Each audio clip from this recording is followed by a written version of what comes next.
moments, even though it was the best rendition, when the little girl at the Portland Trailblazers game forgot the words and walked over, puts his arm around her, and sings it with her. Hall of Famer, world-class guy. That's great. There's Zlatan Ibrahimovic with her, brought over from overseas, played for the LA Galaxy. That's a really cool. What an amazing voice. 7 years old, first grader.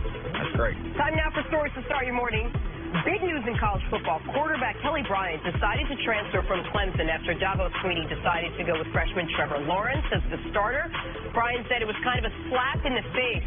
See, what do you make of Bryant's decision? I can understand the effect of losing the job, especially to a younger player, the same way it happened for someone else. But it happened to be me being a younger player, taking someone's spot. When you go to these big schools, that's what you should expect. They will recruit over top of you.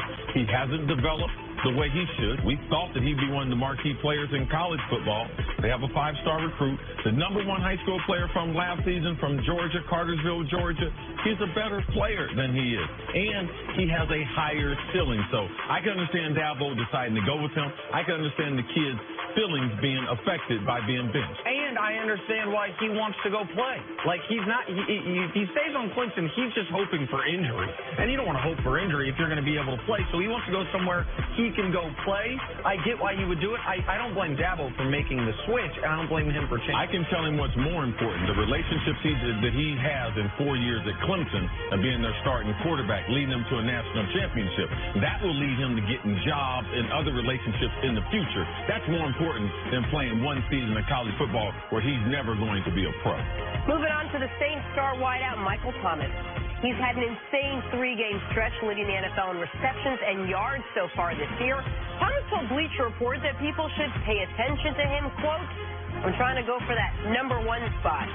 CC, just how good can Michael Thomas be? No, he can be good. If you're having a conversation of who's the best in the NFL, you have to include him with the normal suspects. A.B., Julio Jones, Odell Beckham Jr. We know those names, but Michael Thomas should be included. The nephew of Keyshawn Johnson in the 3rd year from Ohio State. The combination of him, Sean Payton, and Drew Brees will lead him to greatness. Unbelievable catch radius. Targeted 40 times this season, an incredible 38 catches out of those 40. He is on pace not to break the catch record, to shatter it. The record's 143 by Marvin Harrison. Only 8 guys have ever gotten 120. He's on pace for over 200. That pace will come down, but if he's healthy, he could be the first player in NFL history with 150 catches. That's a real thing he could do just by averaging around 9 a game the rest of the way. And as a 2nd-round draft pick, he could be the first receiver to get $20 million. Oh, wow. Yeah. All right, finally, don't tell Odell that. Finally, Kevin Durant has had a calm off-season, coming off his 2nd straight championship, coming off a Finals MVP. His Warriors look to win their 4th title in 5 years. So why doesn't Kevin Durant have more awards, like, say, a Defensive Player of the Year award? Well, why don't you just ask Kevin Durant? You know they're not going to give me anything. Even if it's on the fence, I have to be clear-cut better than everybody for me to even get a look. So Why do you think that is? I mean, it's just pure hate for me, obviously, and no appreciation for my real skill for the game. But I get it. I understand where we're coming from. I understand what we have here in this building that scares everybody. But for me, I was just proud of the growth that I had in that area, whereas I just wanted to be able to be relied on to guard anybody. You know, accolades, that stuff, that stuff is kind of long gone for me, unless it's like, you know, finals or something like that, where it's probably pretty even. But, you know, regular season awards, I mean, I'm never going to get a look when it comes to that, especially playing here for the Warriors. What do you think about that, Nick? I just want to know what award Kevin Durant earned, should have gotten, that he was snubbed on. I just want to know, because he didn't get first team all defensive, all team, first team all defense. I just want to know, like, what award, because he's never been, forget the best defender in basketball. He's never had a single season as the best defender on his own team.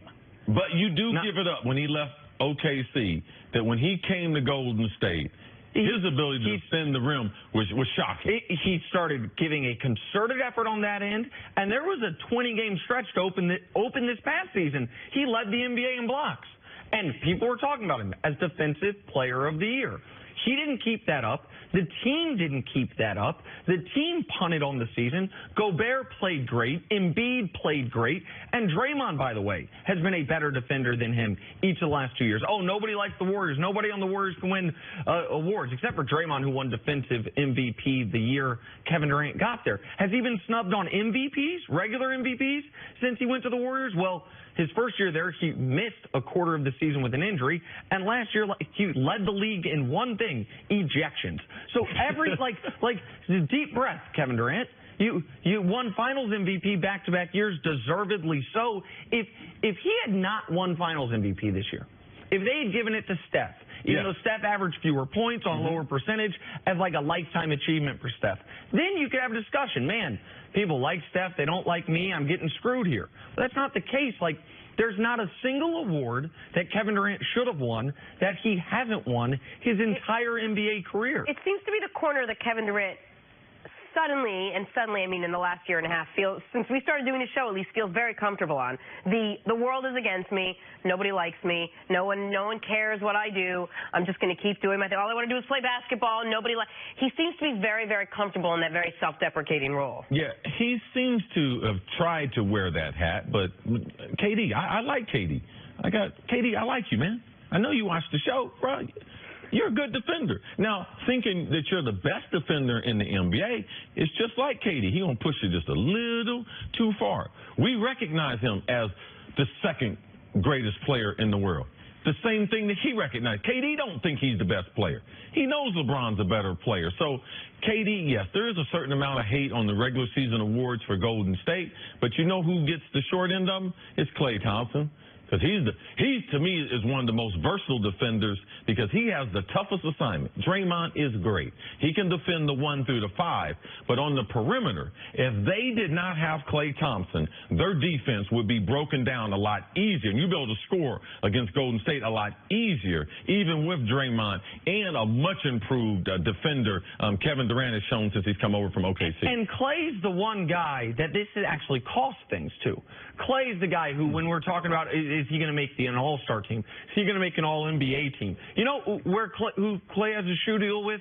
No, you don't, because it's a Chinese company. It ain't Nike or Adidas or Under Armour. Like, Klay's the guy that has sacrificed the most publicity, real dollars, and accolades, and he's the one guy who complains the least. He seems the most content guy maybe in the whole NBA. Never wants to leave Golden State, happy with his role. You said it earlier, C, and I will echo this. It's an open competition for Defensive Player of the Year next year. Go for it. Go play defense. Absolutely. You have everything else, regular season, postseason. You got the championships.